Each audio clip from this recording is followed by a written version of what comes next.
bit later can watch the recording, so we could go ahead and start. Are you all good with that? Dee, Robin, Cedric? Good. Yeah. You're good to go ahead, so we can start. So welcome to the webinar series, the LSP Journey, Building Value Across the Life Cycle. I'm Lola Bendana. I'm one of the board members of the Canadian Language Industry Association, and I'm so excited to present this webinar series to you. So today's series and today's webinar is co-hosted by the European Language Industry Association, ELIA, and the Canadian Language Industry Association.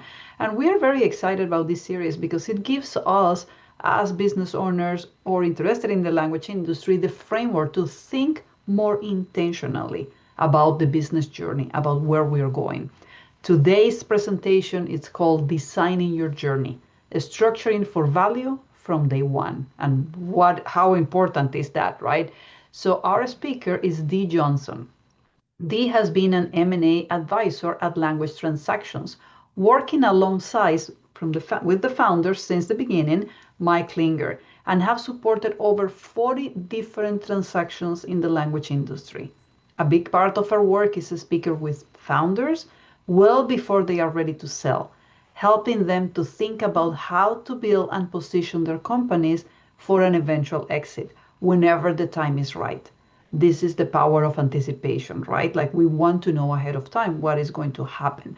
Dee will be sharing that M&A perspective on how early decisions influence long-term value and future options. They will be joined by Cedric Cigoire, who is the CEO of Demand Translations, and Robin Ayoub, who is the CEO of N49 Networks, who will bring complementary perspective on growth through business development, organic scaling, and mergers and acquisitions. CLIA, the Canadian Language Industry Association, wants to keep an ongoing conversation, same as earlier. So therefore, we have a series, and at the end, I'm going to mention what our next step is, as well as our annual event, which is World Speak 2026. It's happening in Gatineau, May 22nd, and I'm going to be posting on the chat the link. So if you're interested, you can check and register before the early bird deadline. So welcome today, and welcome Dee Johnson to share with us your expertise about M&A. Thank you. Well, thank you so much for the introduction, Lola. Very kind of you. Hello, so I'm Dee Johnson. I'm a matchmaker, M&A matchmaker with Language Transactions, and I would like to jump in why I am hosting or participating in a webinar that is designed from the early stage on to grow. And we're going to reveal this over the hour or so. So I think every company owner, I'm not a company owner, I don't run an LSP. I have decades of experience in the language industry as a business developer and as a matchmaker. But what I hear from talking to many, many business owners is, what do I do and how do I best prepare with the end in mind? So designing your journey and structuring value from day one is really paramount. And not just thinking about your next translation project and where it comes from, but be also a little bit strategic about it. And in order for talking about growth, I asked Robin Ayoub and Cedric Cigoire to help me and to come in with different perspectives. So Robin, I would like to warm this up here and ask you, because you've been in the industry for a long time, and I'll give you, of course, introduce yourself a little bit more. But looking back at your early days, what is the one decision that you made turned out to be more important than you realized at the time? So good morning, everybody. Robin Ayoub. And I run a podcast called the Localization Fireside Chat. I've spoken so far to almost 195 CEOs, executive in the localization industry. Prior to that, I was the vice president of sales and general manager, managing director for the Canadian operation for Linebridge. I started in the industry in 2002, 2001, memory serves me correctly. I didn't choose the industry, to be honest with you. The industry chose me. Long story short, but I had the wisdom to say yes, obviously. Long story short is I was traveling on a plane coming back from Washington. A gentleman sits beside me who runs a small translation company, about $800,000 a year company. And he convinced me to go work in an industry I had no idea existed. I'm a technologist by background. And I said yes to an opportunity blindly, not knowing what it is at all. And long story short, we were able to take that company. I was able to take that company from $800,000 to $29 million in less than 5 years. Sold it to a company in Switzerland called CLS Communication, no longer around. And that company grew from to about 110 million Swiss francs. And that company was sold later on to Linebridge, and that's how I ended up in Linebridge. Currently, I'm no longer with Linebridge. Started late last year, late 2025, and I'm currently running a company called N49 Networks. That's my company. It's part of another company called the America Sales and Marketing. Long story short, back to your question, what is the one decision that I made and sort of helped me down the road is forget the idea of being a generalist everywhere and go deep into the industry vertical that I'm in. So nobody, generalist is a good idea to be a generalist, but to have an industry knowledge, to develop that authenticity around the thought leadership that you represent in a specific industry, that helped me quite a bit in terms of driving revenue, in terms of driving the way I talk to the industry in general and customers, potential customers. And the one thing that really that I learned throughout the process of this industry is building relationships, building trust with whoever you want to talk to. If you are going to, nobody wakes up in the morning and says, you know what, I'm going to grow my company very slowly, but they do. And the reason they do is because they don't have an architecture in place. They don't have a revenue architecture in place. You need to put a revenue architecture in place for revenue to flow through it. And it's not about hiring, I hired a good salesperson. Possibly you did. Maybe you don't. I don't know. But it goes beyond the fact that you have to get a salesperson and put it in there. That's evident. You need to invest in sales. But most companies forget to ask the following question when we're talking about growth. Obviously, companies made up of people, made up of operation people, made up of sales, made up of your project managers. There are many entities in your sales in your corporation. And sales is not an individual sport when it comes to service industry, specifically the language industry.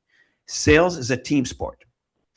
And so when you are going to say, I want to grow the company, your immediate next question should be, and I've had this conversation with many owners, the immediate next question is everybody on board with that answer, with that question? Is your operation team on board with that question? And the nod is not sufficient. I'm sorry. I love you all, but nodding, yes, we want to grow as an operation team, it's not enough. And here's why. So the moment you hear your operation manager telling you, here's another catchphrase, you may want to write this one down. The moment you hear your operation manager telling you, not all revenue is good revenue, you may want to have a serious conversation with that operation manager. Here's why. And there's merits to this, in some other industries, and I don't know how this catchphrase made it to our industry, but in an automotive sector, yes. In a construction sector, yes. In pharmaceutical, yes, it works. In a service-based industry, you're not retooling, stopping the assembly plant and retooling the assembly plant. You're a service industry. The individuals that do translation for subject A may not be the same individuals that would do translation for subject B, but those are individuals, and there's many individuals out there that you build relationships with, you build networks with, you build a delivery mechanism with.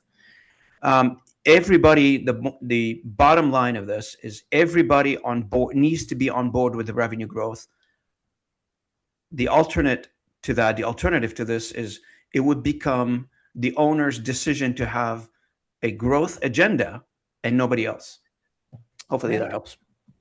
Right. So that brings me to a follow-up question. So you've seen a lot of LSPs from a business development perspective. So what separates the companies that scale from those that plateau? What does that tie in what you just said? Correct. So the companies that scale, generally, they have intentional sales infrastructure. Mm-hmm. So number one, and what we mean by intentional sales infrastructure is you need to have when I talk about sales infrastructure, I'm talking about it from the top of the funnel all the way down to closing opportunities. You need to have those sales processes in place. It cannot be ad hoc. It cannot be managed on the whims of somebody entering some record in a spreadsheet and tell you, we've talked to 10 people today. It needs to have a very structured sales process with predictable outcome. Most company that scales have those sales infrastructure in place. The companies that plateaus, they have one thing in common. It's called confusing activity with strategy. So we do a lot of activities, but they're not producing outcome. Therefore, those activities don't belong to a strategy that you initially put together to produce revenue. The second thing is when we are shifting from reactive BDs, and most of us have seen this, been doing this for many years.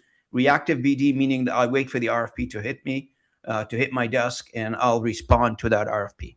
That's reactive BD, business development, by the way. BD stands for business development in this conversation, in this context. To proactive marketing position or market positioning. So you have two options. You either wait for the RFP to arrive and then you respond to that. And there's a lot of issues around that because then you don't decide the outcome. You did not decide how this RFP get generated. You did not participate in the decision making of writing the RFP. And some people are probably going to be nodding. Us as an industry write the RFP. In many cases, you do if you have a good relationship with customers. You could be writing the RFP. Don't miss that opportunity. The second thing is when you wait for the RFP comes in, you're faced with a question. What if the RFP didn't come in? What happened to the predictable outcome of sales? That's not going to happen. Because if you don't receive the RFP, you're not going to have an RFP to respond to. Therefore, you're not going to have opportunities.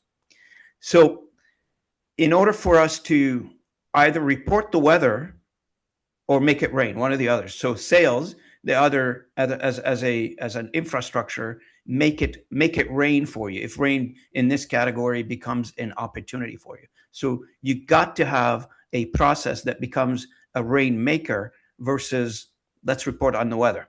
The government didn't issue an RFP or the bank didn't give me the opportunity. That's reporting the weather.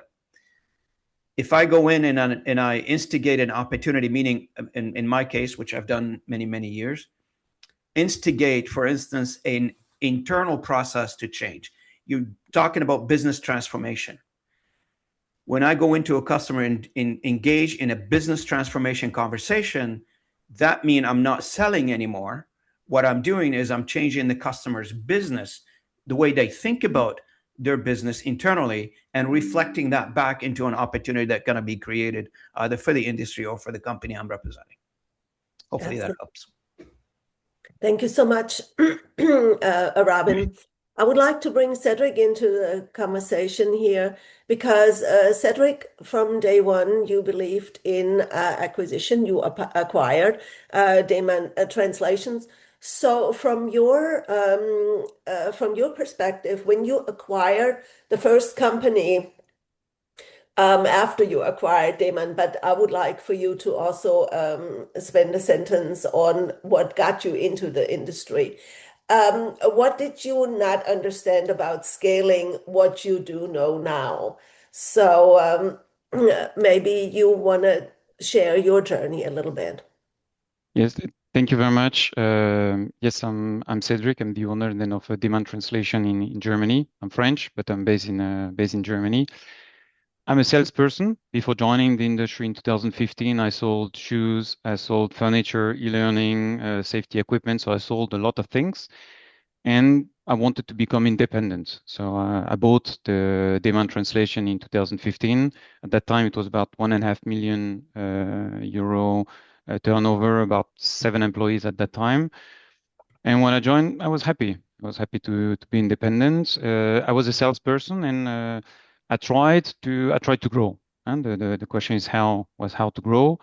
And I tried, as Robin said, I was a salesperson, so I tried to approach new customer. I tried to enlarge my turnover.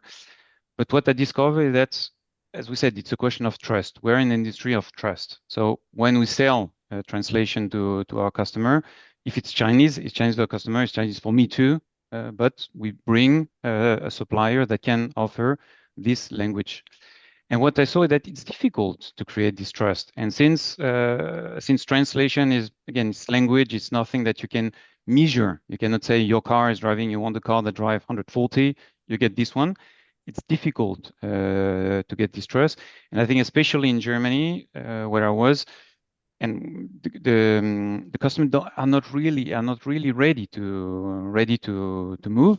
And that's the reason I say how to get new customer, how to get this trust. Either I create it, like Robin explained, with a strategy, with a sales infrastructure, or, and that's what I decided to do, is to buy. I decided actually to buy this trust, and I started step by step to buy other LSPs, to grow now to now in the last 10 years we've got about 15, 20 different from different size. And to your question, what I didn't understand is depending on the size, depending on the size of the LSP. But if you have an LSP where the owner has the same thinking, has the same philosophy than you, I think the integration is not so difficult. So that's the reason why today we speak about structuring for value from day one. I do believe that it's possible to have a strategy on acquiring, maybe starting with a little. You don't have to start with a big LSP, but step by step you can grow with acquiring different companies. And do you think, by talking, of course, to so many owners, because you acquired quite a few companies, what mistakes did you see in founders over and over again that limits their growth for future opportunities? Do you have an opinion on that? It's true, actually. Since I spoke with a lot, I did mailings also to different LSPs to acquire them. I see that every LSP, and makes sense, but every LSP is like his owner. Robin and me are salesperson, so we want to sell. We want to develop. Some people are more linguists, so they maybe oriented more on the quality, on the word, on the terminology. Some others are more tech-oriented. I spoke with some LSP that told me we are a tech company selling languages. So I cannot say the mistake. But it depends what's the strategy. And I think that was Robin also was saying. If you are a salesperson, I think you think more about growing, about selling, about developing.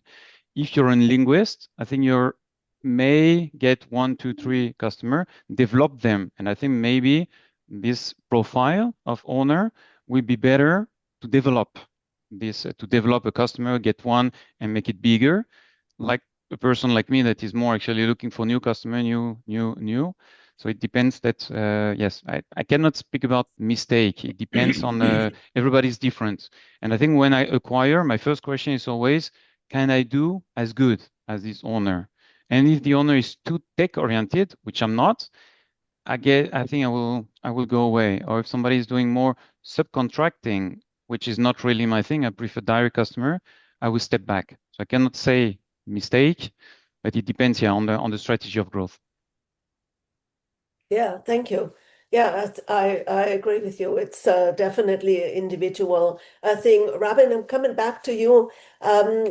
So if you were to build a company today, and that's hypothetical, of course, with the goal of maximizing value in 5 to 10 years, what would you do, or what would you do differently, even to grow a company? Thank you, Dee. A very interesting question, because Most, there's 19,000 companies in the industry, according to the latest statistics by our numbers published by CSA.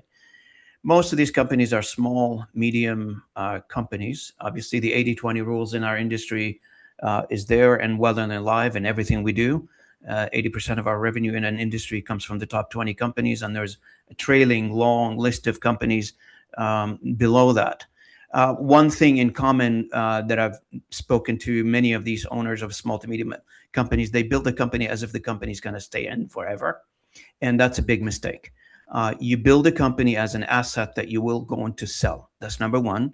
So when you put something together as a business, you're not building it for, if you build it with a mindset of this is going to stay forever under you, we're not going to be around forever. So that's a big mistake. Something somewhere needs to happen with this company.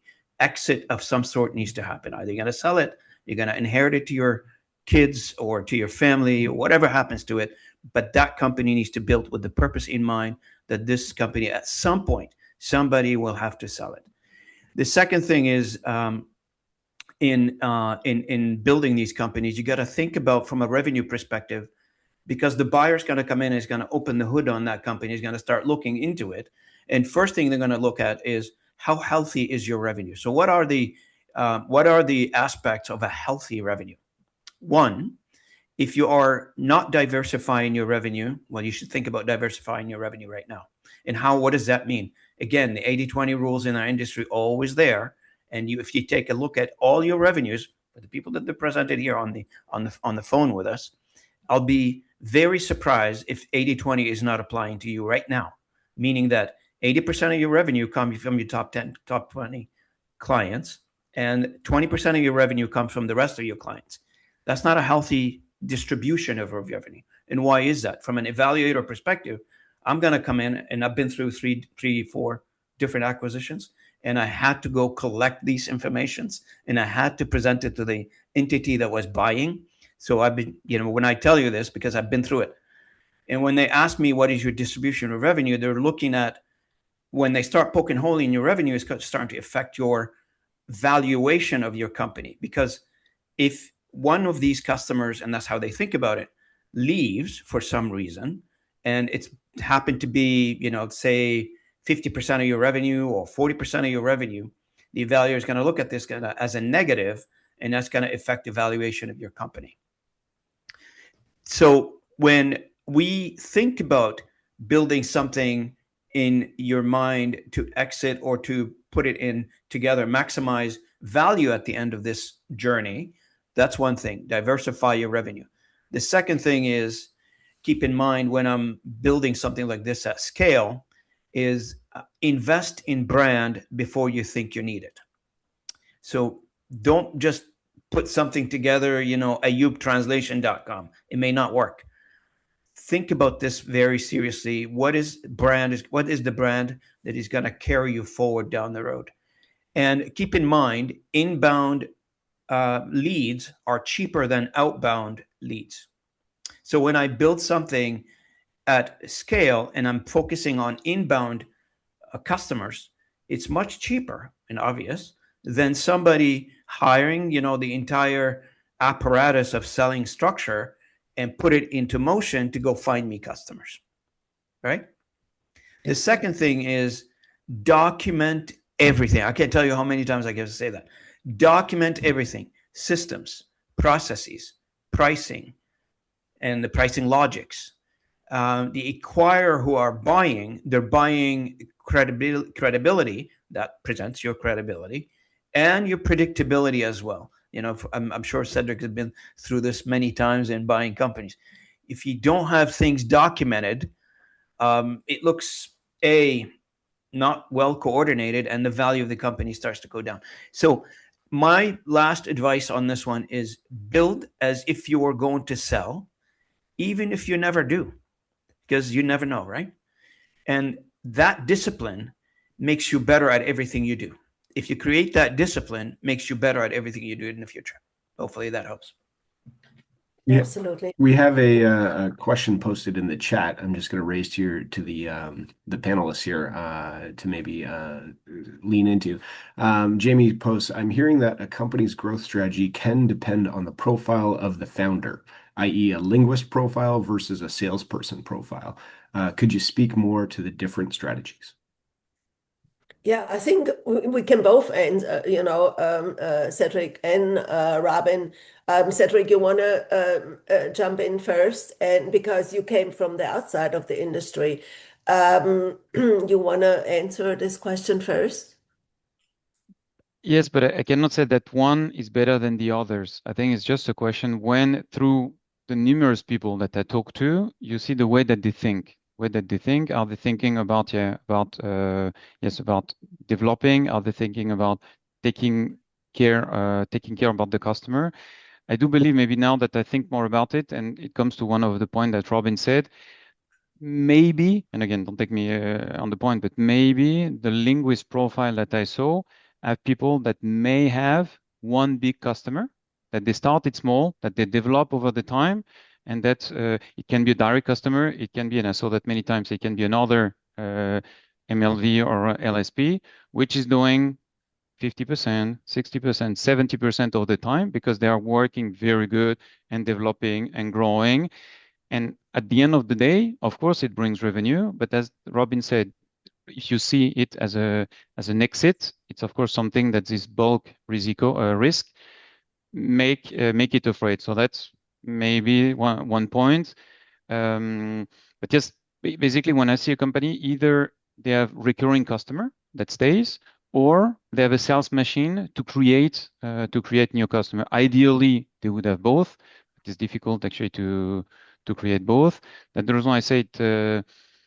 I see that, yes, on linguists. And I think also it depends on the market. If I see, for example, in France, I see more LSP run from businessmen, which are not linguists, compared to Germany, where a lot, again, of course, it's changing the last years, but a lot of still LSP, which are pretty big, are still owned from linguists that that actually build the company over the years. So I cannot say that there's a difference, but it's the way that they think, the way that they consider the language, and the way that they consider also the customer sometimes. Yeah, absolutely. Yeah, and from my experience in talking to owners, I can see that there are linguists, of course, have a high focus on quality, on how the process is executed, while others may have a focus on project management and think about how lean is my process, how can I serve my customers best, and they don't always have growth in mind, growth as in revenue doubling every other year or so. And of course, often a linguist is also a diversification on, they say, okay, we'll do medical translations only, or we do translations only for finance or legal or automation, especially in Germany. Robin, you want to jump in and say something about this as well? Yeah, just to add one comment here, having worked with both attributes, the founder linguist attribute and the business person attribute in terms of leading those companies. Again, like as Cedric was saying, there's nothing wrong with either one. We're just describing the two profiles. So the first profile being a linguist, which most of the companies in the industry, that's how they started. For those of you, the industry's changing, obviously, and there's a lot of acquisitions, there's a lot of interest in that stuff. But initially, 15, 20 years ago, that industry is built on translators, interpreters opening their own companies and starting to do their own entrepreneurial journey. And there's there's nothing here that says this is right or this is wrong. They're two distinct profiles. So the first, and I'm basing this on, I used to do profile index for the company, and I've interviewed and I've did profile index on hundreds of individuals, and I can say it without a shadow of a doubt because it's backed by statistics. The individuals who come from the language industry profession, meaning they went to university, studied linguistic degrees, and they ended up being an entrepreneur, they tend to be risk averse. They tend to be, they don't want to jump into anything right away. They want a predictability of outcome before we even know what we're doing. A contract is not enough. They need to go through the thought process of dissecting that contract all the way to the project delivered, margin achieved, all that stuff. Meanwhile, if you do have, and I noticed this because at one point, the operation team here were reporting to me, and we saw revenue jump like crazy. Why? Is because they're reporting to a salesperson, and if they report to when they were reporting to an operational person, it felt like a gatekeeping. Opportunities will come in. And I go through this right now in my advisory practice.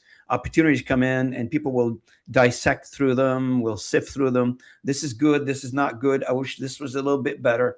And by the time they make decisions, they're making decisions on a small, tiny amount of revenues that they're comfortable with. And I'm speaking in general, obviously, and I'm not necessarily speaking to those exceptional individuals that they do very good work. They take good risks. I get that. Each individual takes risk from their own base, from their own, what their comfort zone is. All I'm saying is those two distinct profiles. One, accelerate hyper growth. And that's why when you see PE firms buying translation companies or language service companies in our industry, what do they do first? They put a new CEO in. And why is that? Is because they have the 5-year journey. Build, develop, sell. That's it for me. Thank you so much. I want to come back to the philosophy of growing through acquisition, Cedric. So you've clearly had this experience from many acquisitions that you have done or acquired.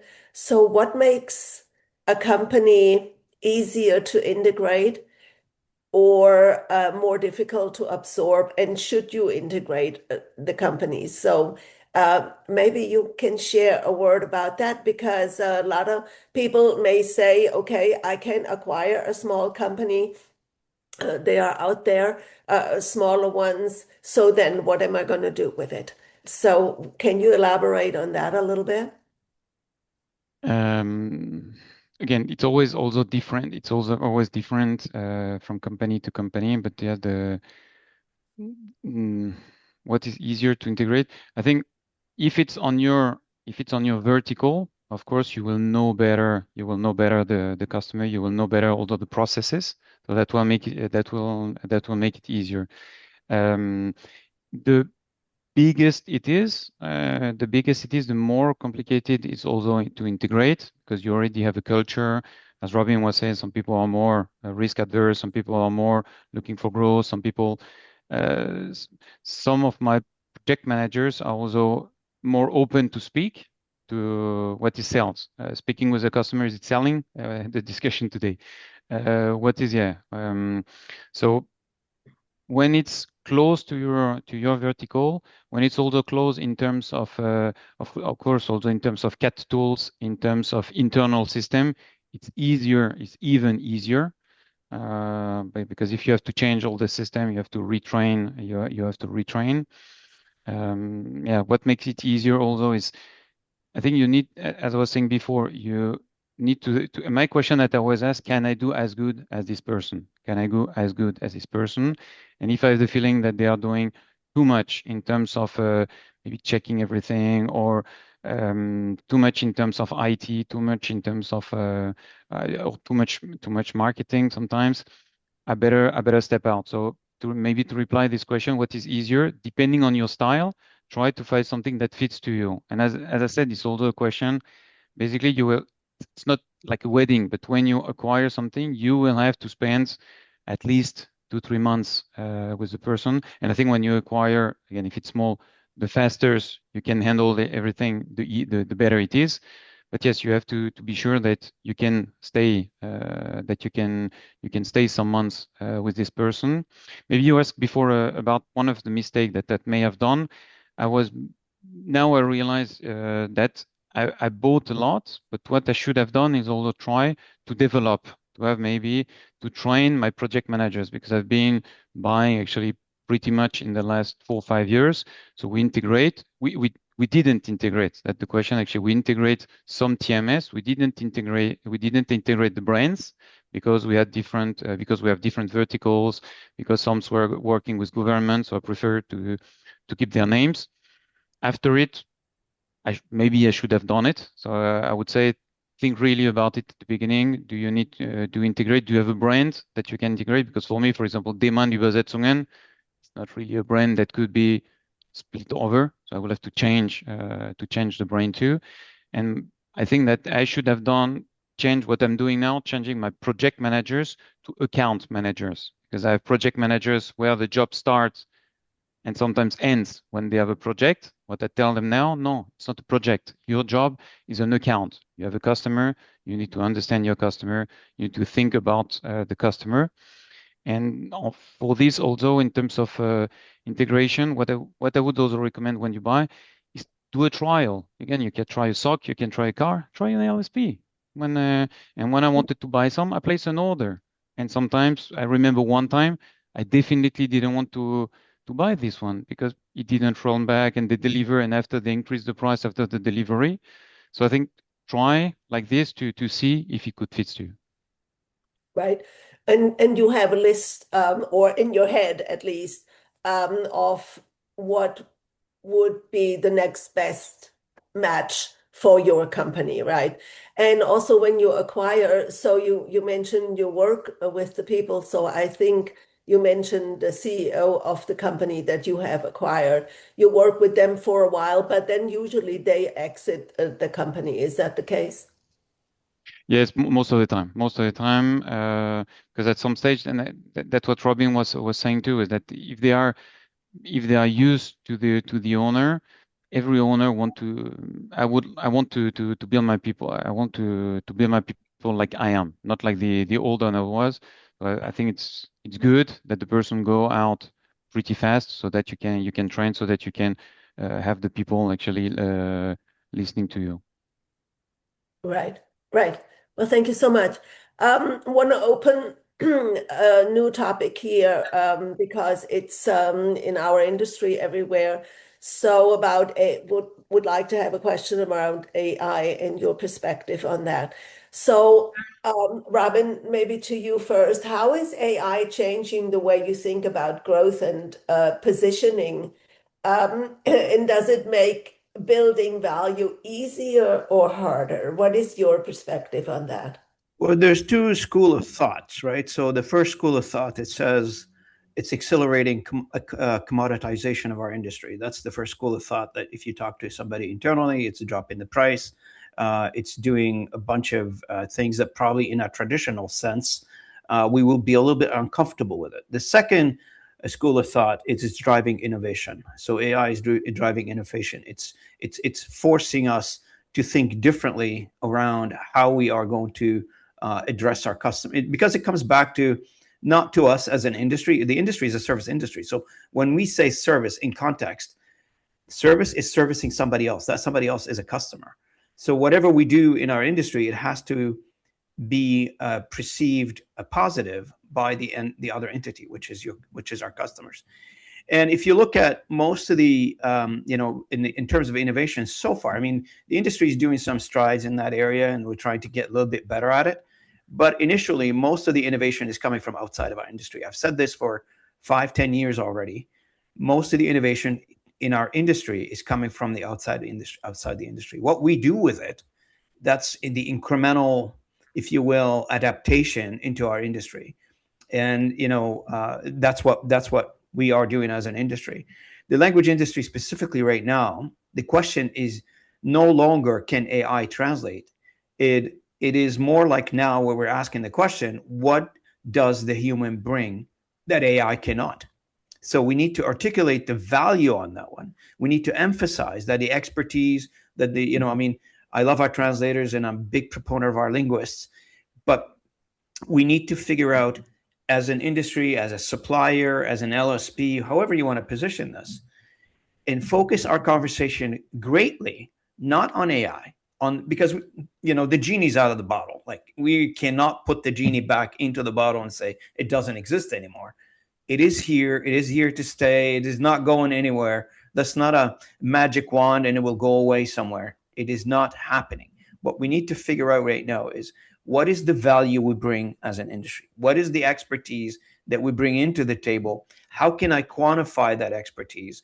I hear a lot of people talking about, there's many things the translator right now do, and the language service providers do, to support, to lend the trust level that maybe some people are not trusting technology. The value that we create in that environment is quite significant, but we need to articulate it and get paid for it as an industry.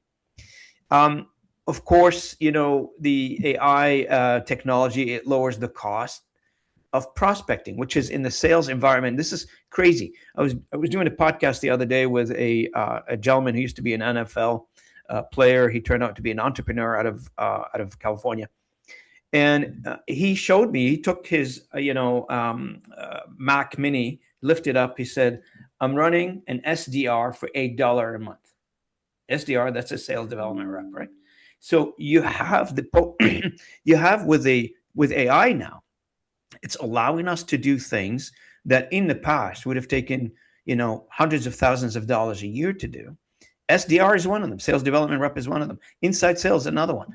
So you can do a lot of automation right now on the prospecting side that AI allows us to do that we did not have that before. So you can have it on a customer acquisition level. You can have it on a customer service delivery level. And you can also use automation on the post-service delivery level as well to make sure that these customers are being followed up with. How many of our LSPs, maybe a handful of them, maybe a small percentage of them, after you deliver something, you go back to the customer, you follow up with the customer to make sure that they're satisfied with what we've delivered. AI's open a huge window of automation. And 49 Networks, that's where I started the company. Advisory, A, and B is automation. I talk so passionately about automation because the opportunity here is endless for this particular industry. It's endless. There's a lot of things that we can do that we're not doing right now. There's new protocols that are out there that we're not using. I don't know how many people are using OpenClaw or MiniClaw. There is many protocols that just came out in the past few months that they are doing things that we're probably not familiar with. Hopefully, absolutely. And I think it's very important also to educate yourself around how to apply AI in a best way possible, because it's so multifaceted. It's so many different ways. Like you said, it's operational, as well as it ties into financial. It's everywhere. So I think it's really worthwhile to investigate, how can I apply AI best into my company to make it grow, or to bring me closer to the goal that I do have. Cedric, do you want to jump in here as well and share an opinion on that? I think the service that we are providing is changing. As I said before, we're selling trust, and when I was acquiring company, I was looking at the turnover in the last 5 years, and I was saying, if the company did in the last 5 years, let's say 25, normally I would say if we serve the customer good, it may stay for the next 2-3 years. Today, that is no more true, because one customer can change from one day to the other. So I think that is changing with AI, especially also now in Europe with the economic situation where companies are saving, so they can go. And that is in the service that we are going. Before, we are delivering language done from human. Today, I think we need to deliver more. We need to have this trust, but we need to help them also, maybe to integrate, maybe to speak about their TMS, to speak about their website, how to integrate the language that we deliver. Not only we do an integration. If they send us an XML, how can we integrate it again in their system, and really maybe go more in detail and go more into not only language, but also what is around the service. So to the question, is it a threat or is it an opportunity? again, for me, when I look for LSPs, I really need to understand the customer more in details. Robin was speaking about the 80-20 on these 20 on these customers that are doing the 80% to really understand how do they work, why they need the language, how is it the language for internal use or is it a language for external use? If it's for internal use, sometimes they can do it internally. And anyway, it's like me, I'm not the mother language in English. So if it's not perfect, it doesn't have to be perfect. And although in terms of communication, when you post on LinkedIn, if there's a mistake, it will disappear after a day. But if for this, you can do it with AI. If it's a brochure, which is of course less and less, but this one needs to be done for long. So I think long living and short living communication is changing. So yes, there is opportunity, and I really believe in automation, as Robin was saying, with open cloud, with cloud, and so on. You have the possibility to handle. Yesterday, I had a database for a customer that orders in the last 5 years, who ordered, who didn't order. I had it on my email for some months. I do it with Claude. I ask a colleague within 1 hour. He did me a fantastic report. This one could be called. This one has a potential. So in terms of automation, I really believe that it can help us actually to concentrate more into customer. Absolutely. Thank you so much. So buyers they don't always buy just revenue. You know, when buyers look at a potential seller or somebody they would like to acquire, they look at revenue, yes, but they also look at visibility and predictability and also trust. And that ties into what has been said here before, because value is not created at the exit. It is revealed at the exit. So it's very important to have drivers in place that create value that can be revealed at the very end, because it's at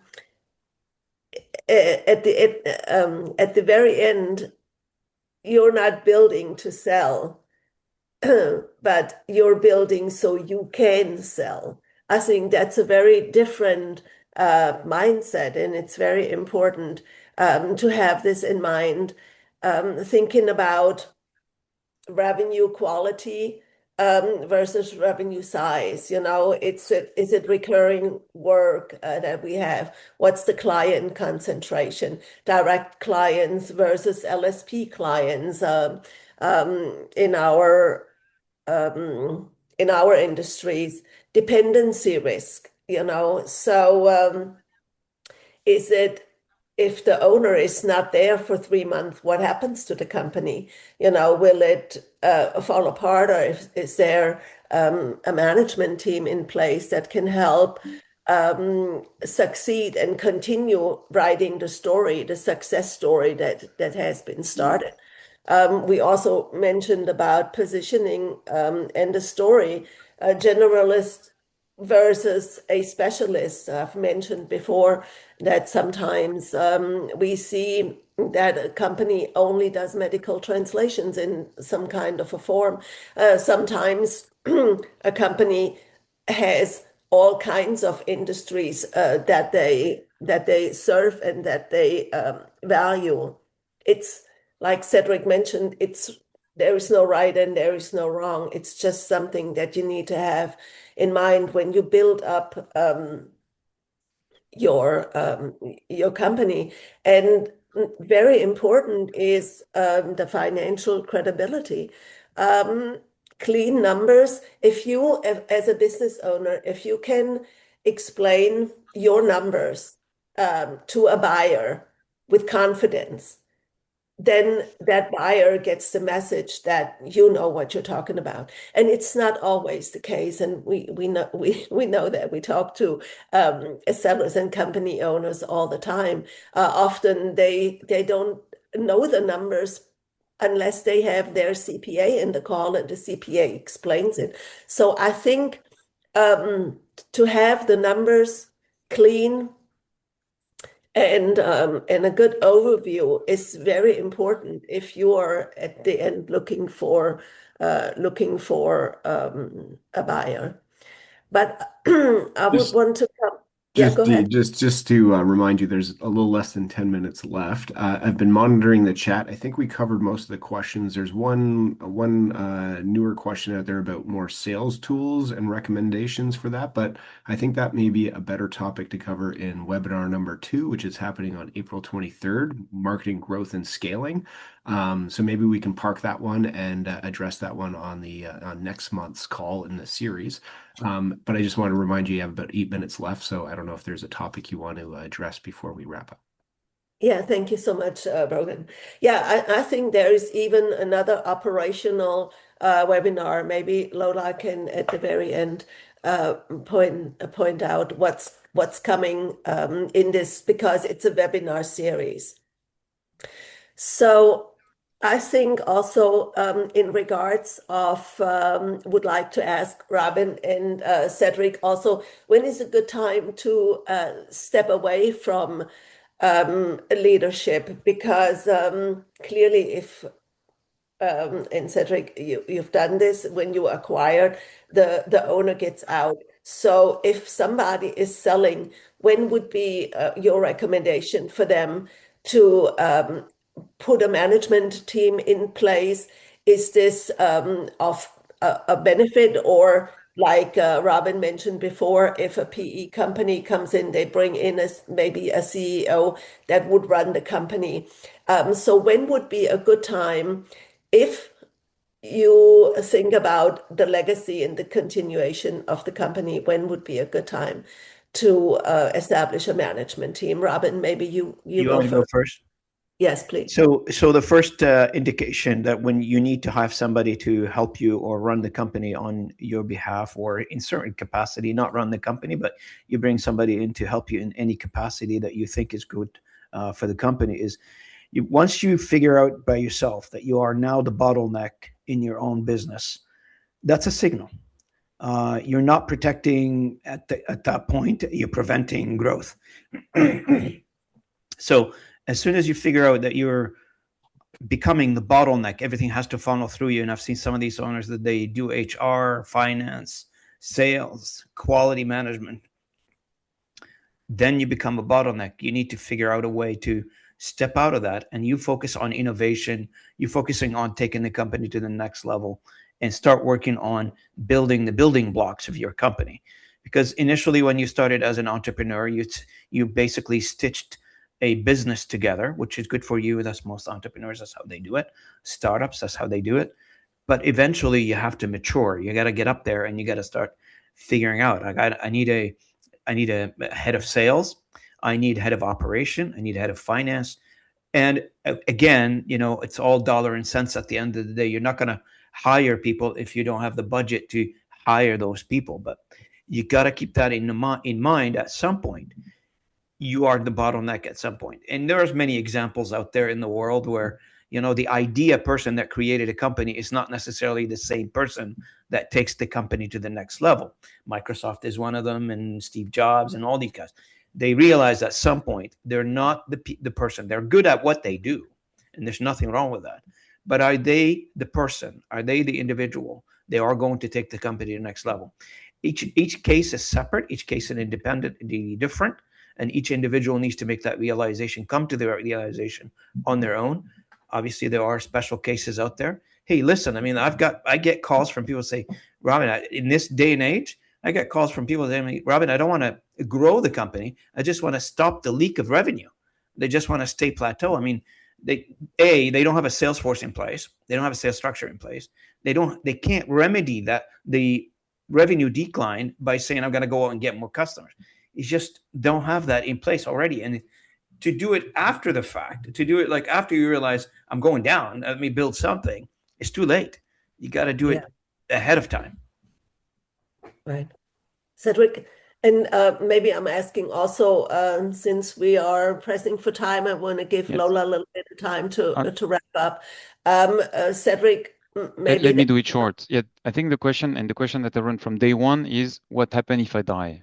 what happened if I die? When I joined the company, it was only 5 employees, but what happened if I die? And then that reason why I never paid myself the invoice of the translators. I had an employee to do it because if I die, the company can run.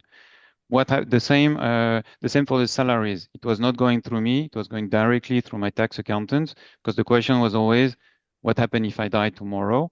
Because again, I have a family. If you die tomorrow, the company can bankrupt. Nobody can pay the invoice. It's stupid, but nobody can pay the invoice. Nobody can pay the salaries. The company disappear after 1 month. So I think that's really the point. If you're alone, what happens if you die? Sorry, you die. If you're two, what happens if you die? Maybe you can find a way. If it's you, it could be a tax accountant, it could be your wife or somebody else. But that's always the question that I had on my hand. What happens if I die? And again, starting from one employee, of course, when you have 4, 5, 6, 7, as Robin was saying, head of sales, so it's a different thing. But I think starting from 2, 3 employees, you can think about this and say, if I die, will the company die from one day to the other or keep on going? Yeah, very good to look at it. Robin, 1 minute statement to close off. Look, I mean, business is specifically entrepreneurs and small business owners. Ownership is a living being, so it changes with time. You changed as an individual since you started your companies. You are a different person now. Your business is the same. It's not a fixed entity. It's a moving, living entity, and you have to take everything that's going on around you, technology, human behavior, customer behavior, and bring all this together to a successful formula. And you know what? You're very close to it. You're a very important part of that equation. I think you're the only person that knows that, but don't be afraid of asking for help. If you don't have to solve everything yourself, there are people with expertise outside. You can ask them. There, you can lean on. You can call a friend, as they say, but an expert that can help you take your whatever you're going through to the next level. That whole whisperer mentorship, whatever you want to call it, you don't know how effective that is. I mean, I know Lola believes in this because she's big proponent of this. It's to seek that advice on the outside to help you, to guide you through the next phase of your career or your next phase of your business. Thank you. Yeah, I mean, clearly we could fill another hour, but we don't have it. So my advice, from the beginning, when you start your journey, design it in a way that you know your numbers, know your financials, know your revenue, know your EBITDA. Think about also adjusting EBIT or normalized EBITDA. Know your clients. And how significant they are in your reporting, in your P&L, the locations, the services, and so forth. And think about that the exit is not the goal, but being prepared for it is. And I think that's how I want to close my statement. Thank you so much, Dee, Robin, and Cedric. This hour has been gold. It is a topic that is so important for most of us business owners. As Robin was saying, most of us are not prepared. We don't anticipate. We see our business, at least I have seen it for many years, as my baby, one of my creation, right? We didn't build it necessarily to sell it, to be ready. And this is extremely important. As I mentioned at the beginning, this is a journey. It's not just one hour today. So you can see on the chat our next event, which is Marketing, Growing, and Scaling. You don't want to miss that, because as this journey goes, these are pieces of a puzzle that we are putting together.